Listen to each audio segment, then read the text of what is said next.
Hello everyone, this is Biscuit. The topic of today's video is C++. Many people who watch my videos have some background in C programming, or at least they know some other programming language that is descended from C.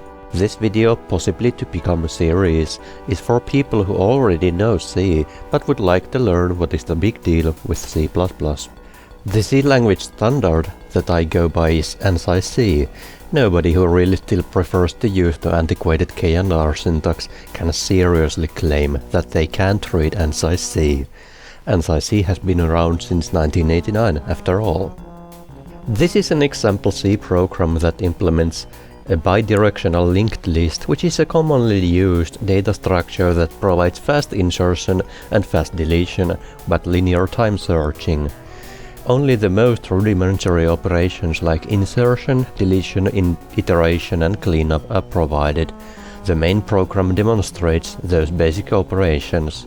This program will provide the framework and foundation for today's lesson. Before we switch to C++, let's save the program, compile it and run it. C++ was originally called C with classes. That's how it began.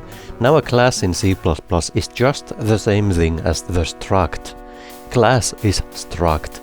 The big deal with classes is that they may contain methods. A method is a function declared within the struct for dealing with the struct's data. These functions automatically receive an invisible parameter, a pointer to the struct instance itself, called this.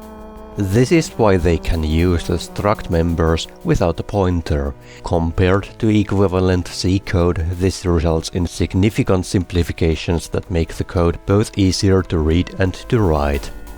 In C++, structs can also be nested for the purposes of limiting the namespace pollution a great deal. Now we can use a simple name like node for the list nodes without fear of collision with existing names in the global namespace. To access a scope-limited name outside its scope, you must use the double colon syntax to explicitly specify which namespace you are accessing. Structs are now proper types. A typedef statement is no longer needed to turn a struct name into a type name. One of the major points of attention in C++ is initialization and deinitialization. C++ calls them constructing and destructing. Our init method becomes a constructor and our done method becomes a destructor. These methods are written in a special syntax. The new keyword, new in C++, does both memory allocation and constructor calling. The delete keyword, conversely, does both destructing and freeing at once. However, unless you are implementing data structures like this program here, it is very rare that you actually use the new and delete keywords yourself. A much simpler way to create objects is simply to declare them. Our main function here does just that. When the object is constructed, the constructor method is automatically called. We no longer need an explicit call to init. Similarly, when the object goes out of scope, here denoted by the closing curly brace, the destructor is automatically called. We no longer need an explicit call to done. There is no memory leak in this program. Now what if we need a linked list for some other data types than integers? That's where templates come in. In C this would be difficult, but in C++ just a couple of changes is enough. The bracket syntax in main here is called specializing. We specialize the list template for two data types, int and pointer to const char.